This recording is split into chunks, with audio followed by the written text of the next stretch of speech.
अच्छी बात नहीं है। ठाकुर जी के सामने गा रहे हो, झूठा मुंह करके गा रहे हो, जाओ कुल्ला करके आओ बाहर। तानसेन उठ के गया, महाराज कुल्ला उल्ला किया, हाथ मुंह धोए, फिर आकर के बैठा, फिर गाने शुरू किया। तो भीतर मंदिर में खड़े खड़े ठाकुर जी ऐसे खड़े थे, खड़े खड़े ठाकुर जी के नेत्र बंद हुए, झपकी आने लगी। और जैसी झपकी आई, डामाडोल ठाकुर जी हुए, गोसाई जी ने तुरंत पर्दा किया, बोले जय जय, आपको नींद आ रही है, आपको झपकी आ रही है? ठाकुर जी बोले बिल्कुल मन ना लग रहा हो या कि गायकी में मेरो, अभी थोड़ी देर पहले बहुत बढ़िया गा रहो, अब जन कहा रहे करो, मो तो आनंद ही ना आया रो, या को भेज दो यहाँ ते, पहले बढ़िया गा रहो या तो के पहले जैसो गाए। गोसाई जी बोले पहले पान दबा के खा रहा था, हमने मना कर दी, पान को निकाल ले आओ, झूठी सेवा हो जाएगी आपकी। ठाकुर जी ना या तो पान खा के आएगो फिरते। जय जय, नियम है, झूठा हो जाएगा। ये कोई गायन थोड़ी है, आपके सामने गाना मतलब आपको गायकी का भोग लगाना, और वो कोई ऐसे झूठे मुंह थोड़ी। ठाकुर जी बोले ना तो फिर या भगाओ यहाँ से, मुंह नींद आ रही है, या फिर पान खा के आवे। गोसाई जी आए, तानसेन इधर आओ जी, पान खा के आओ। अभी तो आप मना कर रहे हो, तुम खा के आओ। पान खा के जैसी तानसेन आया, गाना शुरू किया, ठाकुर जी के दो दतियां दिख गई ऐसे मंद। हाँ अब बढ़िया लग रहा है, यहाँ देखो ऐसे ही गावे। गोसाई जी वहीं बैठ गए। जय हो, सब वेद शास्त्र नियम हमारे लिए बना रखे हैं, खुद का जब मन आ जाए तो सारे नियम तोड़ देते हो। न जाने कौन से गुण पर दयानिधि रीझ जाते, किस पर रीझ जाए पता। तो इंद्र से ठाकुर जी रीझ गए। इंद्र ने भले ही किया अपराध, लेकिन ठाकुर जी रीझ गए। भगवान ने गिरिराज जी को पधरा दिया, आगे लीला बढ़ी। ठाकुर जी ने, गायों ने भगवान का नाम गोपाल रखा। एकादशी व्रत की कथा सुनाई गई और अब रास पंचाध्याय का प्रसंग प्रारंभ हुआ, जहां ब्रज की गोपियां सब बंधुओं, ये सब श्रुति रूपा स्मृति रूपा संत ही हैं। ब्रज की गोपी ये सब जानती हैं कि ठाकुर जी सामान्य नहीं है। गोपी गीत में गोपियां कहती हैं, जिनको याद हो मेरे साथ गाना। न खलु गोपिका नंदनो भवान अखिल देहिना अंतरा। किसी ने मुझसे पूछा गोपी गीत याद कैसे हो महाराज जी? हमारी एक बात सुनिए, चाहे आपको भीष्म स्तुति याद करनी है, गोपी गीत याद करना है, जयदेव महाप्रभु का गीत गोविंद याद करना है, एक बात पहले स्पष्ट कर लीजिए, अगर आप भाषा समझ करके पढ़ोगे तो कभी याद नहीं होगा, आप संस्कृत मान करके पढ़ोगे तो कभी याद नहीं होगा। कैसे याद होगा? उसको भाव जान करके याद करो, उसका भाव सुन करके, समझ करके, गुरुजनों से प्रवचन जान करके, तब एक एक भाव को, एक एक शब्द जब आप पढ़ते हैं तो उसका भाव आपके चित्त में आना चाहिए, अपने आप याद हो जाएगा।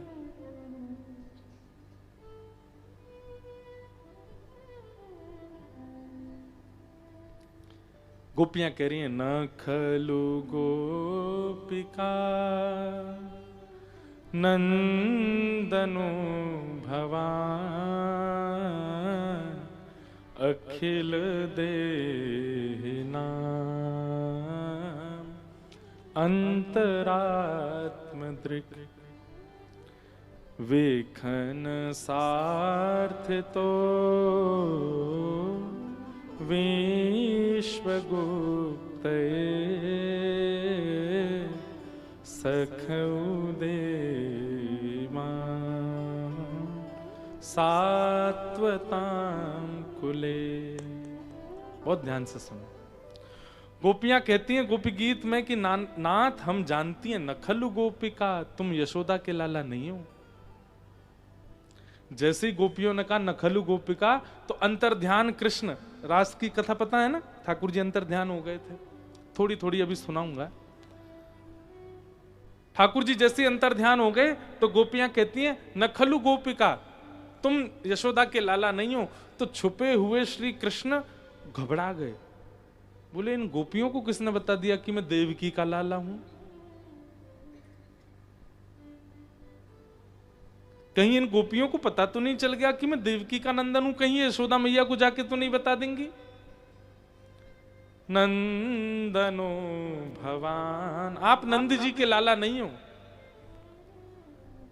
ठाकुर जी बोले जे गोवर थापवे वाली गोपी, दूध दही जमावे वाली गोपी, इन्हें कैसे पता चल गई कि मैं कौन हूं? मैं देवकी वसुदेव को लाला हूं। और तभी अगली पंक्तियां गोपियां गाती हैं और क्या कहती हैं? अखिल देहिना अंतरात्म दृक। गोपियां कहती हैं हम जानती हैं तुम यशोदा और नंद बाबा के पुत्र नहीं हो, तुम तो संपूर्ण चराचर ब्रह्मांड के जीवात्मा के चित्त में रहने वाले परम तत्व वही परमात्मा हो। ठाकुर जी की आंखें खुली रह गई, बोले मुझे तो लगा इनको पता होगा कि मैं देवकी वसुदेव का पुत्र हूं, पर नहीं, इनको तो उससे भी एडवांस जानकारी है कि मैं साक्षात परमात्मा हूं। अरे ये गोपियां मुझे पुरुष मान करके, मुझे सुंदर मान करके, मुझे प्रियतम मान करके मेरे साथ नृत्य नहीं कर रही हैं। इन गोपियों को तो पता है कि मैं परमात्मा हूं। और फिर गोपियां क्या कहती हैं? विखन सार्थितो विश्वगुप्त, इस सृष्टि का कल्याण करने के लिए आप विधाता की प्रार्थना सुनकर के अवतार लेकर के आए, हम जानती हैं। और हमारे साथ सखा होने का, पुत्र होने का और आदि आदि होने की ये सब लीला कर रहे हो, हम सब जानते हैं। इसका मतलब क्या है? ये रास में आने वाली जितनी भी गोपियां हैं, ये कोई स्त्री पुरुष मिलन वाली गोपियां नहीं है। इन सब गोपियों को पता है कि ये साक्षात परमात्मा है, वो सब ज्ञानी हैं। क्योंकि रास का नाम आते ही कई पढ़े लिखे लोगों के चित्त में भावना आने लगती है कि स्त्री पुरुष का मिलन। ठाकुर जी का गोपियों के साथ नृत्य, उसको रास समझ बैठते हैं लोग। नहीं, ये गोपियां कोई स्त्रियां नहीं है, ये सब श्रुति रूपा, स्मृति रूपा, ये सब पूर्व जन्म के संत हैं। ना जाने कब से ठाकुर जी के दर्शन की लालसा में तप कर रहे थे, हिमालय पर गंगा जी में बैठ के कहां कहां आज इनके भाग्य उदय हुए कि अपने तप के प्रभाव से ये सब गोपियां बन करके आए हैं ब्रज में। और श्री कृष्ण को देखते ही पहचान गए हैं कि हमारी तपस्या का फल जो हमें भगवत दर्शन चाहिए था, वो भगवत दर्शन ही श्री कृष्ण है। किंचित भी काम नहीं है गोपियों के चित्त में। और इसका प्रमाण रास पंचाध्यायी में प्रणय गीत देता है। प्रणय गीत में गोपियां कहती हैं, ना हमारा स्पर्श करो, ना हमसे बात करो, ना हमको मिलो, ना हमको दिखो, हमारा प्रेम दिखने में, सुनने में, बोलने में, स्पर्श में नहीं घटेगा।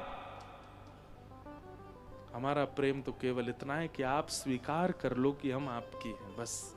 उसके बाद जीवन भर के लिए हमें अकेला छोड़ के चले जाना, हम रह लेंगे केवल इस विश्वास से कि आपने हमें स्वीकार किया। जिसके चित्त में काम होगा वो ऐसी भावना नहीं रख सकता।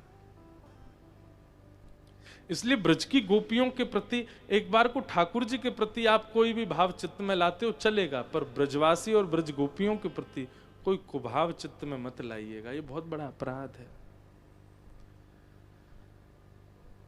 आज शरद पूर्णिमा का चंद्रमा उदित हुआ, ठाकुर जी ने अधरों पर वेणु को धारण करके जैसे ही कोमल छिद्रों को आच्छादित करके अपने प्राण पिरोए,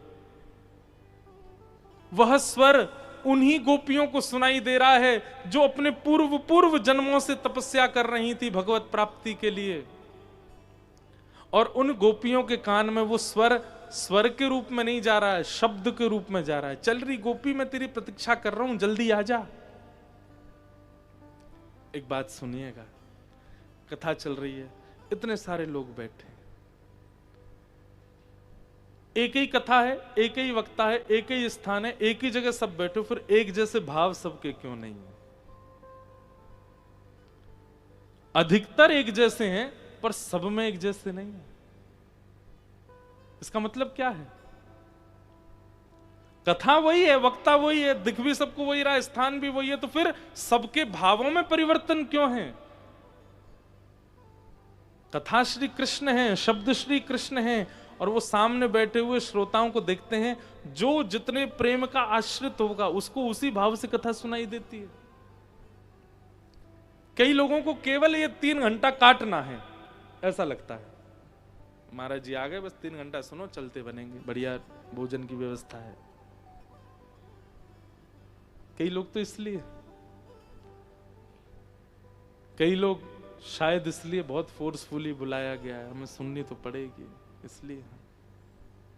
बहुत फोन आए थे, मैम के मैसेज आए थे, आना है, चलो सुने आते हैं। पर कई लोग, आप हमारे मंच पे बैठ के देखोगे, जैसे हम कहते हैं ना अब आगे कथा कल सुनाएंगे, उनके नेत्रों से आंसू गिरने लगते हैं कि अब ये कथा विश्राम, अब फिर 24 घंटे का प्रतीक्षा करनी पड़ेगी। ये भाव परिवर्तन क्यों है सबके चित्त में? आपका जैसा प्रेम ठाकुर जी से है, कथा भी वैसी ही आपको सुनाई देती है। अभी सागर एक जगह, वहां हमारी कथा चल रही, वहां के विधायक जी पहले दिन आए थे कथा में, 50,000 लोग आते थे कथा में। हमने पहली बार इतनी भीड़ देखी, और सब भाव वाले। तो एक दिन मैं कथा में सुना रहा था कि ठाकुर जी की गैया की सानी नहीं हुई। सानी जानते हैं? भूसा ऐसे मिलाना होता है, उसमें खूब सारी सामग्री, उसको सानी बोलते हैं। ठाकुर जी की गैया की सानी नहीं हुई, पुजारी जी कहीं व्यस्त हो गए, तो ठाकुर जी स्वयं मंदिर से निकल करके आए और गैया की सानी करके, और तुरंत मंदिर में भीतर जाके ऐसे खड़े हो गए। तो पुजारी जी ने देखा पूरे मंदिर में भूसा फैला पड़ा है, और जब से ठाकुर जी को देखा, ठाकुर जी के हाथ में भूसा लगा है, भूस लगा है, सूखा चारा गायों का। मैंने कि बताओ, ऐसे ठाकुर जी हैं, अपने हाथ से सानी कर आए। अब इतना कहकर के हम कथा आगे करने लगे। अब जैसे ही मैं कथा करके निकला, वो कहां से भीड़ में से कूदता फांदता और रोता बिलखता आया मेरी गाड़ी के पास, और इतनी भीड़ लगी थी। बोले मेरी एक बात सुन लीजिए। अरे मैंने कि सब चिल्ला, मेरा मौन रहता है। मैंने कांच नीचे, मैंने क्या बात है? बोले आपने ठाकुर जी के हाथ में भूसा लगा छोड़ दिया, धुलाए ही नहीं हाथ, और रात भर हाथ ठाकुर जी ऐसे ही रहेंगे। मैंने कहा भाई, मैंने कि ये कथा सुन रहा है वास्तव में, इसको वो कथा नहीं लगी, उसको वो लीला ही लगी। वो रो रहा था, बिलक रहा था, अब ठाकुर जी रात में दूध कैसे पिएंगे, रात में रोटी कैसे खाएंगे, उनके हाथ में तो भूसा लगा छोड़ दिया आपने। मैंने कि भाई कल कथा यहीं से शुरू करूंगा कि ठाकुर जी के श्री जी ने हाथ धुलाए उसके बाद कथा। तो अब सुनने वाले तो 50,000 है, पर सबके चित्त में क्यों नहीं आई भावना? आपकी भावना से कथा रूप धारण करती है। वंशी तो ठाकुर जी आज भी वृंदावन में बजा रहे हैं, पर सबको सुनाई नहीं देती, अधिकारियों को ही सुनाई देती है। अरे भाई, क्लासरूम में कितने सारे बच्चे पढ़ते हैं, एक ही टीचर थी, एक ही सब्जेक्ट था, एक ही बेंच थी, एक ही क्लास थी, पर कुछ पास हो गए, कुछ फेल हो गए। फेल कौन हुए? जिनका मन ही नहीं लगा, जिन्होंने पढ़ाई ही नहीं करी, जिनका ध्यान ही नहीं था, केवल माता पिता पैसा भरते हैं तो स्कूल अटेंडेंस तो करनी है, इसलिए जा रहे थे। ठीक वैसे ये कथा में जो कथा चल रही है ना, यही वंशी है। और ये वंशी किस रूप में आपको सुनाई देती है, उससे आपके गोपित्व का पता चलता है। आप किस भावना से सुन रहे हैं। ठाकुर जी ने वंशी बजाई, केवल उन्हीं गोपियों को सुनाई दी जो कृष्ण प्रेम में उन्मुक्त थीं। दौड़ चली मिलने के लिए, भगवान के पास आई। ठाकुर जी ने पहले तो उनको पातिव्रत धर्म का नियम समझाया, उसके बाद गोपियों ने उत्तर देकर के ठाकुर जी को अपना प्रेम समझाया।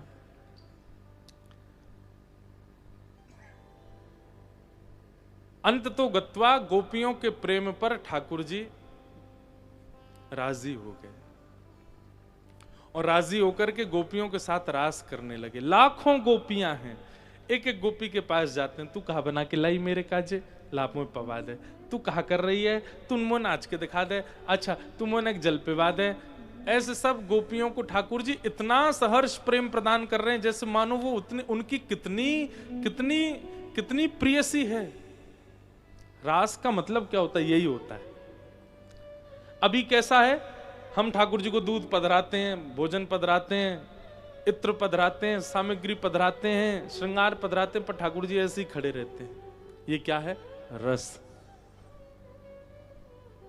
लेकिन आपने एक दिन कुछ पधराया और ठाकुर जी उसको पा गए। आपने एक दिन कुछ ठाकुर जी को निवेदित किया और ठाकुर जी ने उसको स्वीकार कर लिया। यह है रास। इसको कहते हैं रास। तू है सखी बड़ भाग बड़ी, नंदलाल तेरे घर आवत हैं। तू है गाइए, यह है रास। भाग बड़ी, नंदलाल तेरे घर आवत है।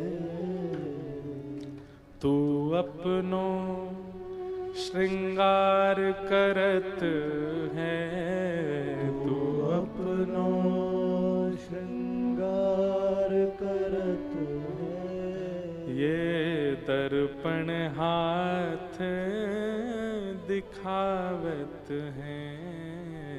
ये दर्पण हाथ दिखावत है। ये रास है। कुम्मन दास जी, उनके एक दो बार जिक्र हुआ कथा में। कुम्मन दास जी के पास में आरसी नहीं है। आरसी मतलब शीशा नहीं था।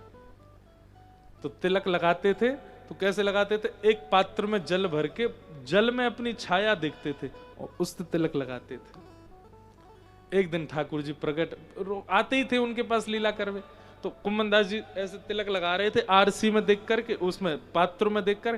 ठाकुर जी बोले नहीं नहीं, जा पात्र में मत देखो। कुम्मन दास जी बोले जय जय, तिलक कैसे लगाऊंगा? बोले मैं बैठा हूं ना, मैं बता रहा हूं। हाँ, यहाँ धल लो, अब ऐसे ऊपर खींचो, ए लगो, सीधो लगो। अब नीचे तो हाँ यहाँ रख के यूं घुमाओ, हाँ अब घूम, अब ऊपर कर लो, लगो तिलक लगो। अब एक बिंदी बीच में धल लो। अब एक काम करो, यहाँ एक पत्रावली बना लो। ठाकुर जी अपने आप ही पत्रावली, अपने आप ही श्रृंगार करवाते हैं कुम्मन दास जी। इसको कहते हैं रास।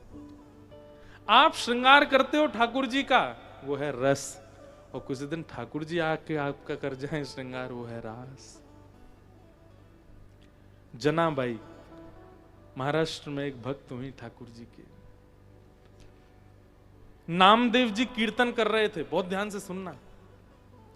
और नामदेव जी के कीर्तन में सारे वैष्णव उछल उछल करके नाच रहे थे, जय जय राम कृष्ण हरि, जय जय राम कृष्ण हरि। तो रोज नामदेव जी के कीर्तन में वैष्णव नृत्य करते थे। जनाबाई को वहीं ठाकुर जी दिखाई देते थे। ठाकुर जी भी आए, विट्ठल भगवान ऐसे रहते हैं ना पंढरपुर में, तो विट्ठल भगवान आए और आकर के विट्ठल भगवान भी जोर जोर से उछलने लगे, नृत्य करने लगे। जनाबाई दूर से ऐसे बलैया लेती, आहा मेरो विठोवा कैसो नाच रो। जनाबाई कभी मंदिर नहीं जाती थी दर्शन करने। सब लोग कहते थे, ए जना तू मंदिर क्यों नहीं चलती? बोले मैं मंदिर क्यों जाऊं, मेरे लिए ठाकुर यहीं आ जाता है, मैं तो यहीं दर्शन कर लेती हूं। बोले कब? बोले शाम को जब नामदेव जी जब कीर्तन करते हैं तो उसी कीर्तन में ठाकुर जी आते हैं। तो सब लोग सोचते थे जनाबाई ऐसी बोलती है, ऐसी बोलती है। ये सब हंस करके टाल देते थे बातों को। एक दिन आषाढ़ की एकादशी, सबसे ज्यादा भीड़ होती है उस दिन पंढरपुर में, लाखों की तादाद में लोग जाते हैं। और उस दिन जैसे ही नामदेव जी कीर्तन करने बैठे, कीर्तन में सब नाच रहे थे जोर जोर से, और जनाबाई को चिंता हो रही थी और मनी मन कह रही थी, विठोवा आज मत आना। क्यों? बोले आज आप बहुत थक गए हो ना, सुबह से लाखों लोगों ने आपके दर्शन किए, आज आप बहुत थक गए होंगे, आपके पाँव में दर्द हो रहा होगा, यहाँ आओगे बिना नृत्य किए मानोगे नहीं, पैर में दर्द हो जाएगा, छाले हो जाएंगे, विठोवा आज मत आना। मनी मन सोच रही है। इतने में ही ठाकुर जी आ गए। और जैसे ही ठाकुर जी, किसी को दिखते नहीं थे ठाकुर जी, केवल जनाबाई को दिखते थे। जनाबाई ने जैसी देखी ठाकुर जी आए, जोर जोर से रोने लगी, मना करी, विठोबा मत नाचो, विठोबा मत नाचो। और जितने वैष्णव वहां नृत्य कर रहे थे, जनाबाई सबके पास जाए, सबको बोले कीर्तन बंद करो, नृत्य बंद करो, विठोबा के पांव में दर्द हो जाएगा, पूरे दिन थक गए हैं, आज थक गए, आज नृत्य मत करो। सब कहें ये बालिका, इसको लेके जाओ किनारे, क्या बोलती है बताओ, कीर्तन बंद करने को बोल रही है। कौन है खड़ी खड़ी, किसी ने पकड़ लिया जनाबाई को, जोर जोर से रोवे जनाबाई। सब कीर्तन पूरा करके चले गए। जनाबाई की अभी तक भी रोना बंद नहीं हो रहा, जोर जोर से हिचकियां आ रही हैं, इतना रोई जनाबाई। नामदेव जी के पास गई, बोले आप मंदिर जाओ, गरम गरम घी लेके जाओ, पुजारी जी को दे के आओ, विठोबा के पांव में मालिश कर दे, आज दर्द हो रहा होगा। सब बालिका समझ करके नजरअंदाज कर देते जनाबाई की बात को। सब सो गए और रात भर जनाबाई रोती रही, मेरे विठोबा के पांव में दर्द हो रहा होगा, विठोबा के छाले पड़ गए होंगे, विठोबा आज बहुत नाचा है। इतने में ही कस्तूरी की सुगंध आने लगी। जनाबाई को ऐसी अद्भुत सुगंध आई, तभी नूपुरों की ध्वनि आने लगी और नेत्र खोल करके जैसे ही जना ने देखा, साक्षात पंडरीनाथ चले उसके पास आ रहे और आकर के सन्मुख बैठ गए और ऐसे बैठ करके अपने दोनों पैर जना की गोद में रख दिए। ले दबा पैर, कब से रो रही है, मेरे दर्द हो रहा होगा, ले घी ले, क्या लगा मालिश कर। इसे कहते हैं रास। आप ठाकुर के समीप गए, वो रस है, पर आपकी भावना से ठाकुर आपके समीप आ जाए, वो रास है। रास का मतलब नृत्य नहीं होता, लेकिन ठाकुर अगर आपके समीप आ जाएंगे तो फिर नाचना स्वाभाविक होगा, अपने आप नाचने लगोगे। इसलिए हमको रास में नृत्य दिखता है, पर नृत्य का मतलब रास नहीं। और जनाबाई ठाकुर जी को फिर मालिश करती है, पांव दबाती है, ऐसे डांटती ठाकुर जी को, विठोबा ऐसे नाच रहे थे, मैं मना कर रही थी, दर्द हो जाएगा पांव में। ठाकुर जी से बोली कुछ खाया आपने? ठाकुर जी बोले हाँ। क्या खाया? पूरन पोली। और क्या खाया? दाल भात। अच्छा। अब वो छोटी सी जना, उसको कोई वेद शास्त्र तो आते नहीं, ऐसी छोटी छोटी बात करी। अच्छा कल क्या खाया था? ठाकुर जी बोले पूरन पोली और दाल भात। परसों क्या खाया था? ठाकुर जी बोले पूरन पोली। रोज पूरन पोली खाते हो? बोले क्या करें, मंदिर में यही बनता है। तो जनाबाई बोली मैं कुछ नया बना के पवाऊं आपको? बोले तू कैसे बनाएगी? बोले मैं बना दूंगी, एक काम करना बस। बोले क्या? मैं एक कुछ काम मैं करूं, कुछ आप मेरी सहायता करना, अकेली हूं ना मैं। ठाकुर जी बोले क्या करूं बता? बोले कंडे लिया ऊपर से। ठाकुर जी गए ऊपर से, त्रिलोकीनाथ कंडा उठा के ला रहे। जनाबाई चूल्हा चेताएगी, मेरे लिए भोजन बनाएगी, अग्नि प्रज्वलित कर दी। अब जना यहाँ सब्जी आदि अमनिया कर रही है, ठाकुर जी कह रही फूंक मारो, कंडा में फूंक मारो। ठाकुर जी फूंक मार रहे। इसको कहते हैं रास। और फिर बढ़िया बढ़िया सामग्री बना करके ठाकुर जी को पवाई। इतनी अच्छी लगी ठाकुर जी को, इतनी भाई ठाकुर जी को। अब तो ठाकुर जी की जिह्वा को जना के हाथ का भोग लग गया। अब तो ठाकुर जी कहें सुन जना, मैं रोज आऊंगा और तू बना के पवाना मेरे को रोज। जना बोली ठीक है, कल नया कुछ बनाऊंगी। हाँ ठीक है। रोज ठाकुर जी जाते जनाबाई के पास। एक दिन रुक्मणी जी ने पकड़ लिए, ये मंदिर बंद होती रात में कहां जाते हो आप? बोले मेरी एक भक्त है जना, वो बहुत अच्छा प्रसाद बनाती है, वो पाने जाता हूं। ठाकुर रुक्मणी जी बोली मुझे क्यों नहीं लेके जाते? अरे छोटी सी है, छोटे छोटे उसके हाथ है, आधा काम तो मैं करवाता हूं जाके, अकेला मेरा बन जाता है। एक बार तो मैंने एक रोटी और मांग ली तो बोली अब खत्म हो गई। इतना सा तो बनाती है, अब तुम भी चलोगी साथ में, वो कहां से इतना बनाएगी? रुक्मणी जी बोली अच्छा मुझे ले चलो, मैं दूर बैठ के देखूंगी।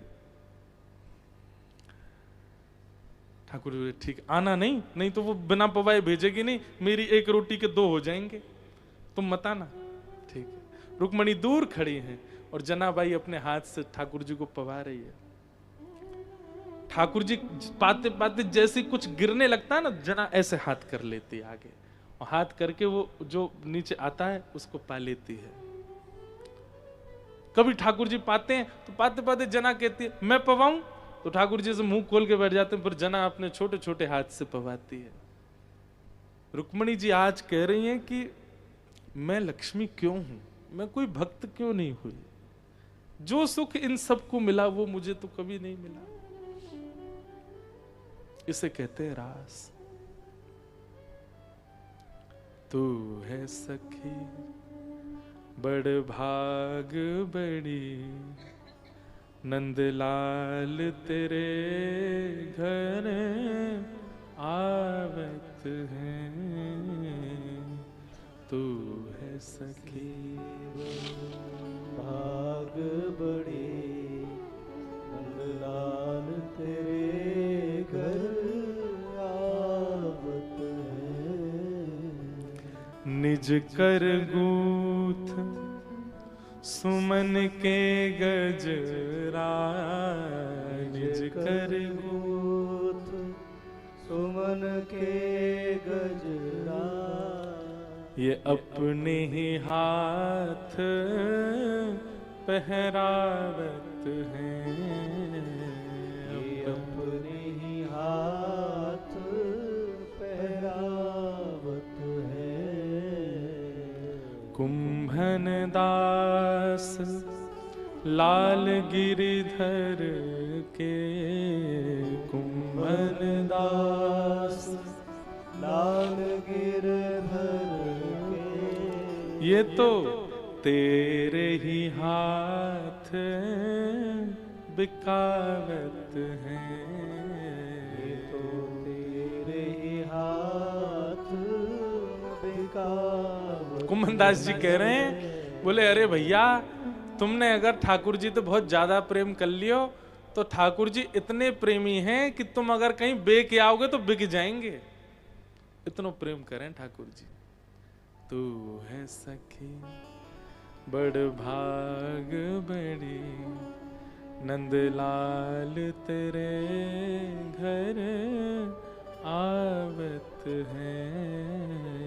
तू है सखी बड़ भाग बड़ी, नंदलाल तेरे घर आवत है। तो सब गोपियां आ गईं, आकर के ठाकुर जी के साथ रास करने लगे। इन गोपियों के चित्त में मान आ गया। इस चीज का बस ठाकुर जी को भय रहता है हमसे, कि कहीं मेरी सहजता पर, मेरे इनके सन्मुख आने पर इनको कहीं मान ना हो जाए कि देखो मेरी भक्ति की पराकाष्ठा मैंने ठाकुर को प्रकट कर दिया, कहीं ये मान इनको ना हो जाए, इसका ठाकुर जी को बहुत भय रहता है।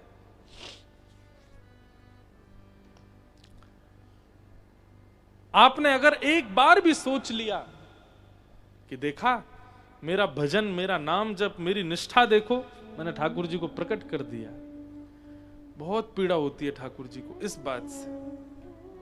बोले इस सामर्थ्य को कभी गिनाना नहीं मुझे। और गोपियों को यही मान हो गया कि हम बड़ी सुंदर हैं, हमारे हाथ का भोजन बहुत अच्छा बनता है, हमारी भक्ति में, हमारे प्रेम में इतनी सामर्थ्य है। देखो कन्हैया त्रिलोकीनाथ हमारे साथ नृत्य कर रहा है, रास कर रहा है।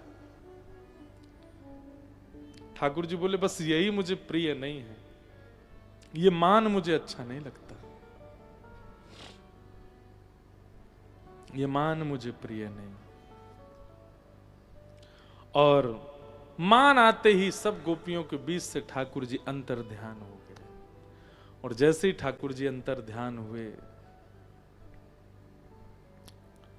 सब गोपियां व्याकुल होकर के इधर उधर पूछने लगी, कहां गए श्याम सुंदर, पुकारने लगी। हे सुन राधिका दुलारी, तेरे द्वार का भिखारी हूं मैं, शाम का पुजारी, पीड़ा है हमारी हमें, श्याम ना मिला हमें, श्याम ना मिला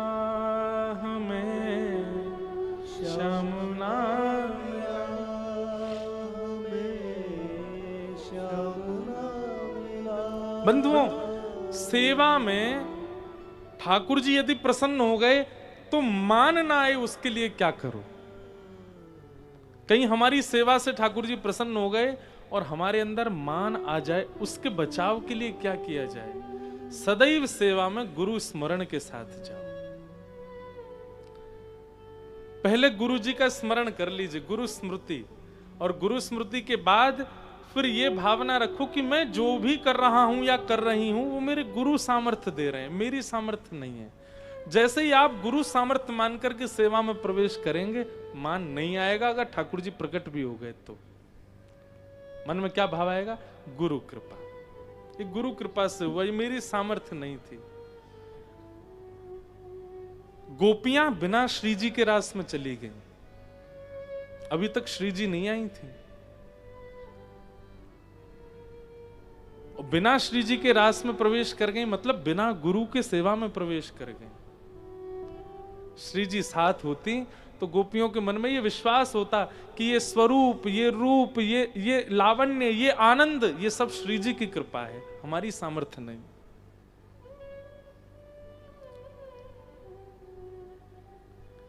जब ठाकुर जी अंतर ध्यान हो गए, तब गोपियां रोते रोते यमुना तट पर पहुंची, किशोरी जी को पुकारने लगी। हम सोचते थे कान्हा कहीं कुंजन में होगा, सोचते थे कान्हा कहीं कुंजन में होगा। हो अभी तो मिलन का हमने सुख नहीं भोगा। अभी तो मिलन का हमने सुख नहीं होगा। सुन के प्रेम की परिभाषा, सुन के प्रेम की परिभाषा मन में बंधी थी जो आशा, मन में बंधी थी जो आशा, आशा हुई रे निराशा, झूठी दे गया दिलाशा हमें, श्याम ना मिला हमें, श्याम ना मिला हमें, श्याम ना मिला हमें, श्याम ना मिला। जब किशोरी जी के चरणों में जाकर के रुदन करने लगी और गोपियों ने गोपी गीत गाया,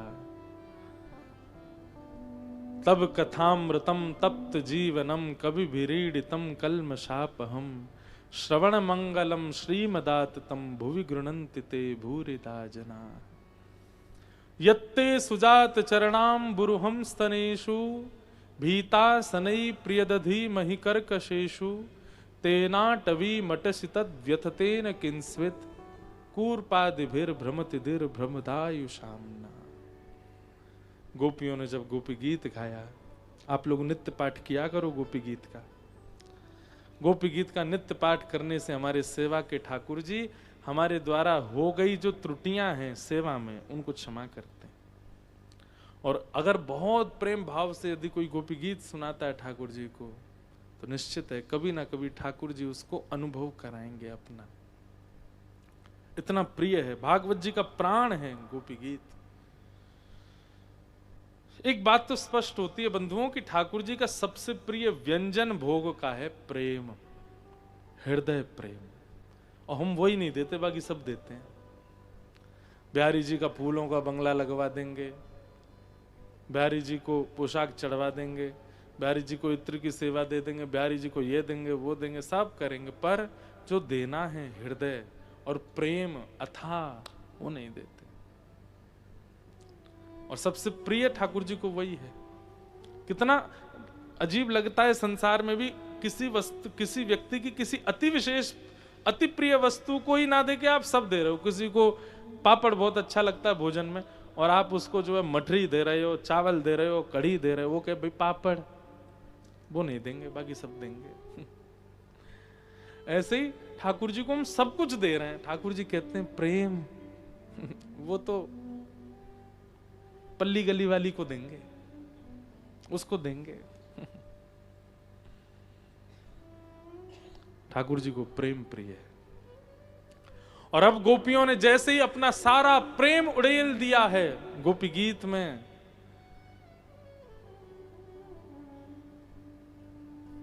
जब प्रेम ठाकुर जी को पूर्ण रूपेण समर्पित किया जाता है तो पता है कैसी स्थिति हो जाती। कोई कह दे कृष्ण और नेत्र सजल आपके, कोई कह दे माधव और नेत्र सजल आपके, कोई कह दे राधा रमण, रोंगटे खड़े हो जाएं आपके।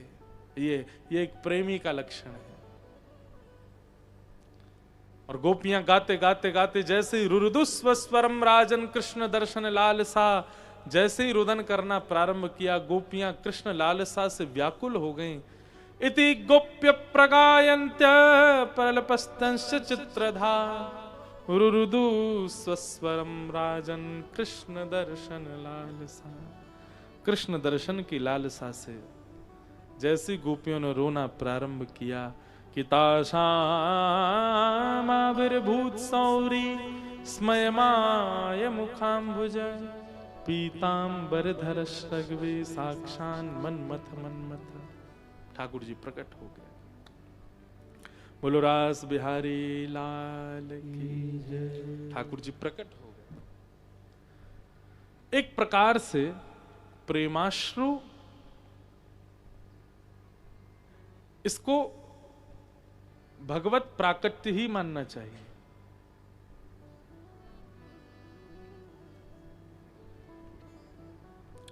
उनको थोड़ा बाहर ले जाइए।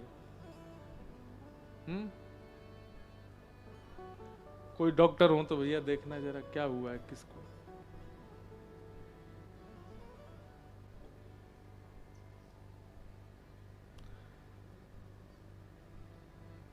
श्री कृष्ण गोविंद हरे मुरारी। थोड़ी हवा करो उनको या बाहर लेके जाओ।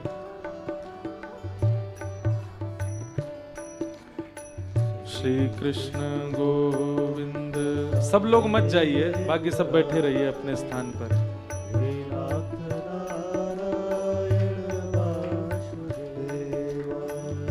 श्री कृष्ण गोविंद हरे मुरारे, हे नाथ नारायण वासुदेव। श्री कृष्ण गोविंद हरे मुरारे, हे नाथ नारायण वासुदेव। हे नाथ नारायण वासुदेव। हे नाथ नारायण वासुदेव। हे नाथ नारायण वासुदेव। हे नाथ नारायण वासुदेव। श्री कृष्ण गोविंद हरे मुरारे, हे नाथ नारायण वासुदेव। श्री कृष्ण गोविंद हरे मुरारे, हे नाथ नारायण वासुदेव। ठीक है माता जी, ठीक है। थोड़ी देर इनको बाहर हवा खवा लाओ, हैं? कथाई खामेंगी। हमारी कथा में ऐसा होता है, किसी किसी को ठाकुर जी अनुभव कराते हैं। अगर अच्छा लगे तो थोड़ी देर घुमाए, नहीं तो थोड़ी ऐसी हवाई कर देना उनको। हाँ? बोलो रास राशेश्वर भगवान की जय। भगवान प्रकट हो गए, गोपियों के साथ रास विहार किया। अद्भुत रास हुआ। महादेव, देवादिदेव महादेव कैलाश पर बैठे बैठे ठाकुर जी महादेव व्याकुल हो गए। बोले महारास हो रहा है, मैं जाऊंगा। जैसे ही वृंदावन आए गोपियों ने मार्ग रोक दिया। बोले कहां जा रहे हैं आप? महादेव बोले रास चल रहा, महारास हो रहा है, हम भी जाएंगे। गोपियां बोली दिख नहीं रहा, भीतर केवल एक पुरुष हैं, श्री कृष्ण, उनके अलावा कोई पुरुष नहीं, बाकी सब गोपियां हैं। महादेव बोले हमको अंदर जाने दीजिए। बोले पहले आप गोपी बन करके आइए, तभी भीतर प्रवेश मिलेगा। गोपी मतलब कोई स्त्री नहीं, कोई नथ वाली नहीं, कोई काजल वाली नहीं, कोई घूंघट वाली नहीं, जिसका रोम रोम कृष्ण को पाना चाहे वही गोपी है। दर्शन को नैना तपे, वचन सुनन को कान, मिलवे को हियरा तपे, हिय के जीवन प्राण, गोवर्धन वासी सावरे, गोवर्धन वासी सावरे। ये है गोपी की परिभाषा। सुंदर देखने का मन करे तो चाहे दुनिया की लाख सुंदरता दिखा दी जाए, पर जब तक वृंदावन नहीं दिखेगा तब तक नेत्रों को चैन नहीं। सुनने का मन करे तो चाहे कितने भी बड़े गवैया सुना दिए जाएं, पर जब तक कृष्ण लीला ना सुने तब तक कानों को चैन नहीं। कितना भी रस प्रदान कर दिया जाए जिह्वा को, लेकिन जब तक हमारे श्री राधारमण जी की कुलिया ना मिले तब तक जिह्वा को चैन नहीं। जिसकी सर्वांगीण इंद्रियां केवल एक ही वस्तु की चाह करती हैं, कृष्ण।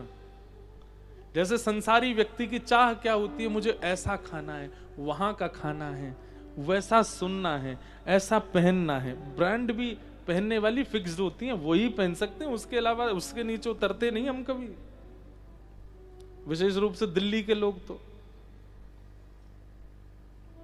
वही ब्रांड पहननी है हमको, उसमें भी चाह है।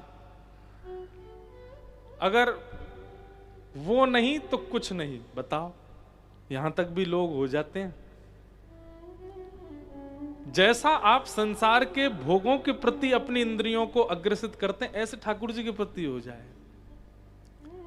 भूखे रह जाएंगे, लेकिन बिन भोग बिन प्रसाद भोग नहीं पाएंगे। ठाकुर जी को नहीं पधराया तो नहीं पा सकते हम। ऐसी स्थिति जिसकी हो जाए वो है गोपी। महादेव से कहा गोपी बन जाइए।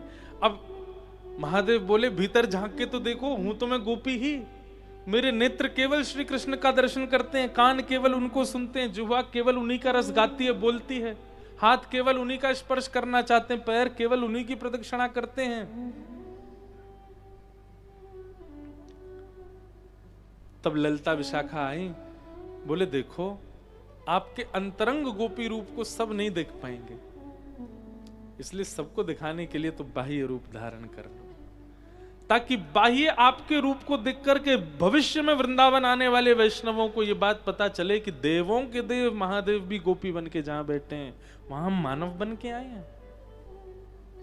आपके स्वरूप से उनको यह संकेत पहुंचे कि यहां गोपी बनना अनिवार्य है, नहीं तो ब्रज का भाव समझ नहीं आएगा। इसलिए आप गोपी बनो। महादेव बोले रुकिए अभी आते हैं। तुरंत महादेव ने अपना कमंडल आगे किया, भिक्षाम देही माते। इतने में अन्नपूर्णा मैया प्रकट हो गई, अन्न भरने लगी कमंडल में। महादेव ने कमंडल पीछे किया, अन्न नहीं चाहिए तो आपका श्रृंगार दो हमको। यमुना के तट पर महादेव को बिठाया, आंखों में काजल लगायो, नथनी पहनाई, कानन में बिच्छू लटक रहे थे उनसे कि चलो निकलो यहां से, जाओ। कानन में कुंडल पहनाए, गले में सर्प बंधे हुए थे, सबसे कहा जाओ अपनी अपनी नानी के यहाँ घूम के आओ। ठाकुर जी रास में जा रहे हैं। महादेव जटाएं खोल दी, यमुना जल से सबको धो करके सुनहरे केश बन गए महादेव के। हर गोपी के शीश पर एक चंद्रिका विराज रही है, पर महादेव के तो अर्ध चंद्रमा ही चंद्रिका के रूप में बैठे हैं। ऐसा सुंदर श्रृंगार, मूछन में इत्र लगायो, हाथन में कड़ूला पहने, लंबे लंबे कोंधनी पहनी, घाघरा चोली जो भी पहनते हैं वो पहनी, सिर पर चुनरी डाली, महादेव गोपी बन करके जैसे ही पहुंचे, गोपियां बोली पहले रूप दिखाओ। महादेव बोले जिनके लिए श्रृंगार भय उन्हीं को दिखाएंगे। बोले नहीं, पहले हमको दिखाना पड़ेगा, नहीं तो हम अंदर नहीं जाने देंगी। महादेव बोले रूप देखने के बाद रोकने लायक बचोगी तो ना। वो नहीं, दिखाओ। जैसे ही महादेव ने अपना घूंघट ऊपर किया, विशाल मूंछ दाढ़ी वाली गोपी, आहा, देख करके गोपियां तो भयभीत हो गई, गिर गई, बेहोश हो गई। महादेव बोले हमने कही थी रोकने लायक ही नहीं बच्चों की। इतने में ही ठाकुर जी को दिखा, साक्षात महादेव आए हैं। दौड़ करके गए, भीतर पधारे और रास किया। बोल गोपेश्वर महादेव की। हमने वृंदावन के पंच पंचायतन बताए हैं। जब जब वृंदावन जाइए सबसे पहले रज को प्रणाम कीजिए, दूसरा वृक्षों को प्रणाम कीजिए, तीसरा यमुना जी को प्रणाम कीजिए, चौथा ब्रजवासियों को प्रणाम कीजिए और पांचवा गोपेश्वर महादेव को प्रणाम कीजिए। और उनको प्रणाम करने के बाद फिर अपने ठाकुरन के पास जाओ। राधा रमण, राधा वल्लभ, दामोदर, कुंज बिहारी आदि आदि जहां जाना है जाओ। ये पंच प्रणाम पहले कीजिए। गोपेश्वर महादेव को बिना प्रणाम किए यदि आप ठाकुर दर्शन को जाते हैं, और जो लोग लाइव देख रहे हैं नित्य वृंदावन वास जिन्होंने लिया, उनसे भी हम कहेंगे अपने नित्य दर्शन में बिहारी जी, राधा वल्लभ जी तो आपने बैठा दिए, पर गोपेश्वर को भी बैठाओ। गोपेश्वर नित्य जाओ, वे ही हमें प्रेम प्रदान करेंगे, हमारी इंद्रियों को प्रेम देंगे ठाकुर जी को देखने को। ऐसे गोपेश्वर महादेव आए और रास बिहार हुआ। ठाकुर जी के रास बिहार को हम प्रणाम करते हैं।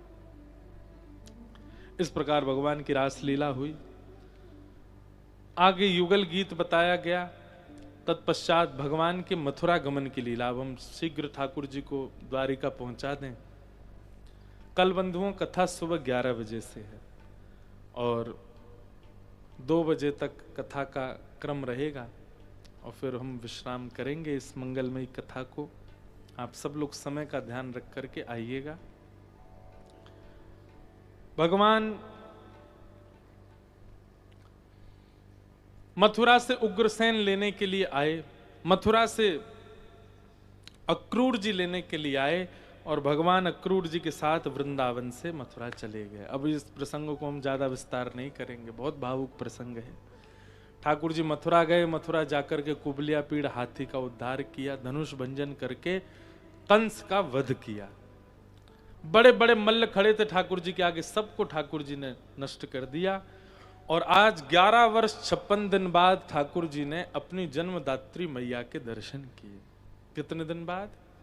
11 वर्ष 56 दिन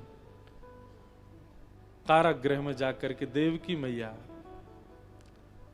उनका दर्शन किया और देवकी मैया ने लाला को देखा, हृदय से लगाया। ठाकुर जी ने अपने नाना उग्रसेन को मथुरा का राजा बनाया और स्वयं ठाकुर जी अवंतिका उज्जैन पढ़ने के लिए गए। सांदीपनी उपाध्याय गुरु जी के यहाँ भगवान ने अध्ययन किया। वहीं सुदामा नाम के ठाकुर जी को मित्र मिले। लौट हम सूक्ष्म में केवल कथाक्रम रुक्मिणी विवाह तक बोल दे रहे हैं सारा। लौट करके ठाकुर जी मथुरा आए। वृंदावन की बहुत याद आ रही थी। उद्धव जी को भेजा। उद्धव जी महाराज ब्रज का संपूर्ण रस अपने अंदर समेट के 6 महीना बाद लौटे वापस। ठाकुर जी से कह के गए थे शाम को आ जाऊंगा मैं। अत्यंत ज्ञानी थे उद्धव जी, लेकिन ब्रजवासियों के प्रेम के आगे ज्ञान की डुमडुमी बज गई, प्रेम का ढोल बज गया। उद्धव जी महाराज आए, लौट करके भगवान से आके बोलने लगे, परब्रह्म पदवी किसी और को दे दो, एक दूसरा भगवान बना करके सृष्टि को प्रदान कर दो। आप तो वापस वृंदावन चलो, आप वहीं रहो, वहां से और कहीं आपकी गति नहीं। ठाकुर जी ने उद्धव को हृदय से लगाया, बोले उद्धव ब्रज मुझसे विलग नहीं है, ब्रज मुझसे दूर नहीं, तू नेत्र बंद कर। उद्धव जी ने नेत्र बंद किए। बोला खोल के देख। खोल के देखा तो संपूर्ण ब्रज वहीं प्रकट हो गया जहां कृष्ण बैठे थे। उद्धव जी बोले तो फिर मुझे क्यों भेजा ब्रज? बोले क्योंकि तू ज्ञानी था, प्रेमी नहीं था, तुझे प्रेम का पाठ पढ़ाने के लिए वृंदावन भेजा। अब तू प्रेमी बन गया है। इसका मतलब क्या है? आप वृंदावन जैसे गए वैसे ही लौट आए, तो फिर ऐसे वृंदावन जानो मत करे करो। जब जब वृंदावन जाओ तब तब आपका क्रोध पहले से कम होके लौटे, लोभ पहले से कम होके लौटे, मोह पहले से कम होके लौटे, प्रेम पहले से बढ़ा हुआ लौटे, तब समझो कि वृंदावन गए। वो वृंदावन काय को जैसे गए वैसे ही आ गए लौट के। और दिल्ली वाले तो कुछ ज्यादा ही करें, सवेरे जाएं दर्शन करके रात में भाग्या में वापस, अगले दिन अपनी अपनी सब जॉब पे जाए। दिल्ली वालों को तो एक कृपा तो है, दिल्ली वालों को बड़ी सहजता से वृंदावन मिल गया है, नेक में ही पहुंच जाएं। लेकिन परिवर्तन किया कीजिए अपने भाव स्वभाव और प्रेम में वृंदावन के प्रति।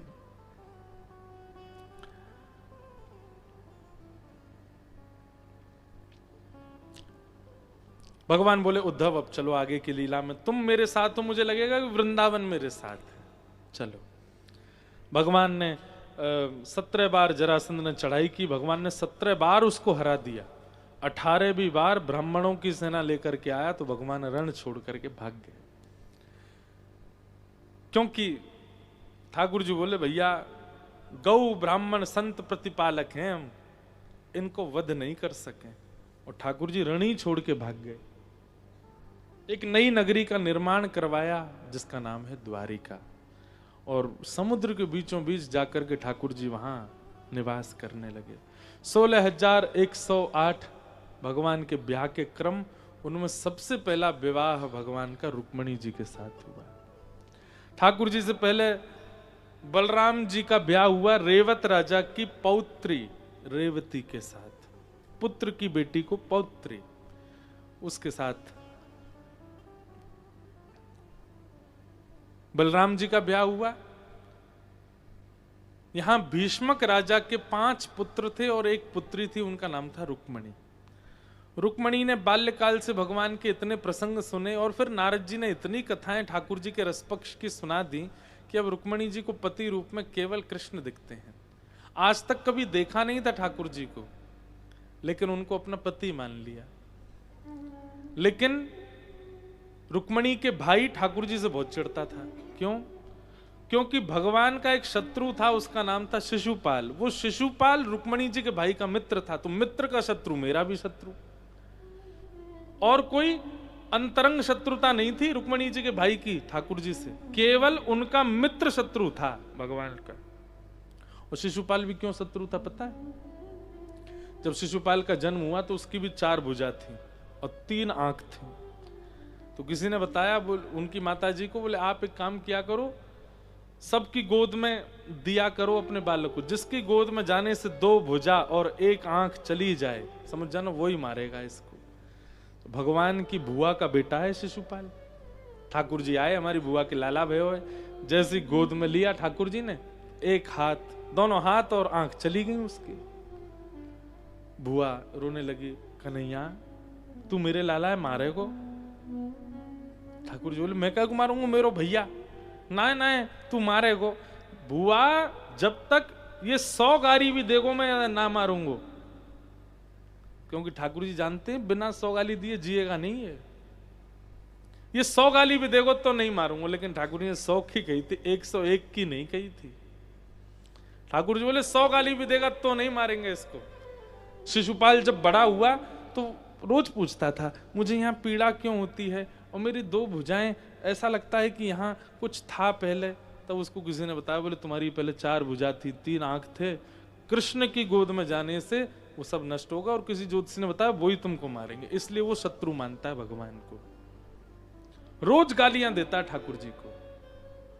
और इसी कारण शिशुपाल का मित्र रुक्मणी जी का भाई भी ठाकुर जी को शत्रु मानता है।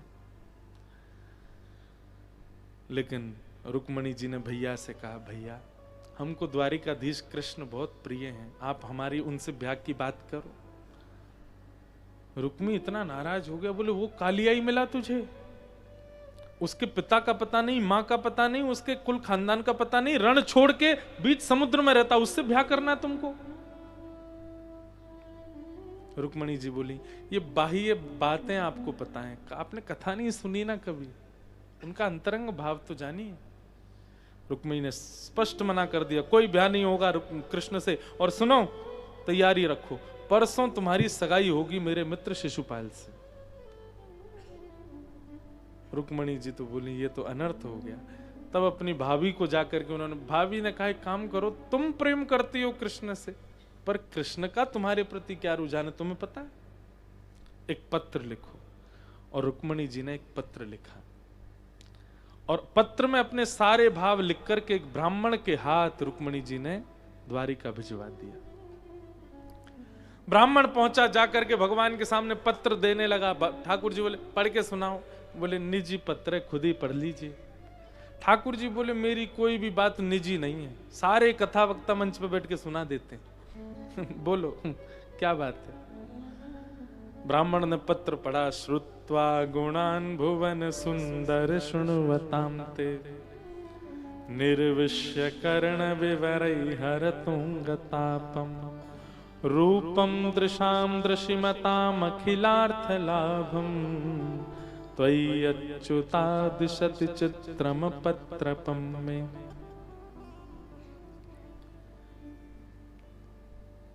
बोले कन्या कह रही है कि इन्होंने आपकी बहुत कथा सुनी और जब से कथा सुनी तब से आपको अपना प्रियतम मान लिया है। इन्होंने आपको देखा नहीं है, बस आपकी कथा सुन सुन करके आपसे प्रेम हो गया है। भगवान इतने में खड़े हो गए, चलो। ब्राह्मण बोले अभी 6 श्लोक और रह गए, रास्ते में सुनाते रहना, अब चलो जल्दी।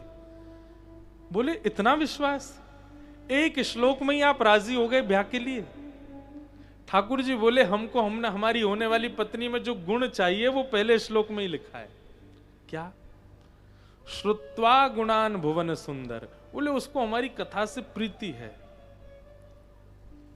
कथा से प्रीति है इसका मतलब है उसके अंदर सारे गुण होंगे ही होंगे, इसलिए हमें और कुछ नहीं सुनना, रास्ते में सुनाते रहना, हमें पता है वो कैसी है। अगर श्रवण का गुण है तो सारे गुण होंगे, ले चलो। प्रथम भक्ति है क्या? श्रवणम। अगर किसी ने श्रवण को प्रधानता नहीं दी है उसके अंदर कोई और भक्ति कभी नहीं पनप सकती। श्रवण प्रधान। भगवान पहुंच गए कौंडनपुर, जाकर के रुक्मिणी जी का हरण कर लिया। बाद में वसुदेव जी ने पत्र लिख करके संकेत किया श्री भीष्मक राजा को कि आप सुंदर तैयारी करो, हम लाला का विधिवत ब्याह करेंगे। और ठाकुर जी बारात लेकर के गए और रुक्मिणी जी के साथ में मंगल विवाह हुआ। बोलो रुक्मिणी रमण भगवान की, द्वारिकाधीश की, प्यारे गिरधर लाल की जय जय श्री राधे, जय जय श्री राधे, जय जय श्री राधे। इस प्रकार ठाकुर जी का विवाह संपन्न हुआ। बंधुओं, कल कथा सुबह 11 बजे से आप सब लोग समय से पधारें और तत्पश्चात कल यहाँ विश्राम करके फिर हम दिल्ली से विदा लेंगे। दिल्ली में पुनः कथा का क्रम होगा 1 से 7 अगस्त तक। 1 से 7 अगस्त तक कथा होगी पंजाबी बाग में। आप सब लोग खूब संख्या में वहाँ आइएगा। और उसी कथा में 7 तारीख को हिंडोला उत्सव होगा ठाकुर जी का, जो कि दास के जन्मदिन पर होता है हर वर्ष। तो वृंदावन में होता था लेकिन इस बार दिल्ली में होगा। हमको दिल्ली वृंदावन का दूसरा मोहल्ला सा लगता है नहीं है नहीं है, लेकिन लगता है क्योंकि इतना समय ही नहीं लगता। कभी कभी तो मथुरा इतनी देर में पहुंचते हैं हम जितनी जल्दी दिल्ली पहुंच जाते हैं। तो मन में भाव आया कि जितने वैष्णव वृंदावन आएंगे दिल्ली भी आ जाएंगे, एक बार दिल्ली में उत्सव कर लेते हैं। तो 1 से 7 तक पंजाबी बाग में कथा होगी। आप सब लोग खूब प्रेम से पधारिएगा। पंजाबी बाग है, पटेल नगर है, जाने कहाँ है पता नहीं, हम तो भूल हैं। अब जहां भी हो आ जाइयो, है ना। आप सब लोगों को जय श्री कृष्ण, जय श्री कृष्ण, जय सिया राम, जय श्री राम। हे भजो मुकुंद माधव मुरारी। एक बात बहुत विशेष जानकारी, आप सब लोग ऐसे आगे मत आ जाना, है ना। जहां खड़े हो वहीं खड़े हो के आरती कीजिएगा। हम उतर के यहाँ से प्रणाम करेंगे, आप जहां खड़े हो वहीं आप सबको प्रणाम कर लेंगे। और उसके बाद जब हम चले जाएं नीचे तब आप लोग आना। भैया खड़ा हूं पहन के आते हैं, रिपट गए, दांत वांत टूट गए, कैसे काम चलेगा? इसलिए आप सब लोग बस, हम जल्दी पल्दी उतर के जाएंगे, उसके बाद ही यहाँ से निकलिएगा। और बहुत धीरे धीरे, देखो यहाँ कुछ बुजुर्ग लोग भी हैं, अभी माता जी बेचारी वापस आई हैं दर्शन करके वैकुंठ के, इसलिए आप सब लोग सबका ध्यान रखना, बिल्कुल भी भाग दौड़ नहीं करना, बड़े प्रेम से अपने स्थान पर ही खड़े होकर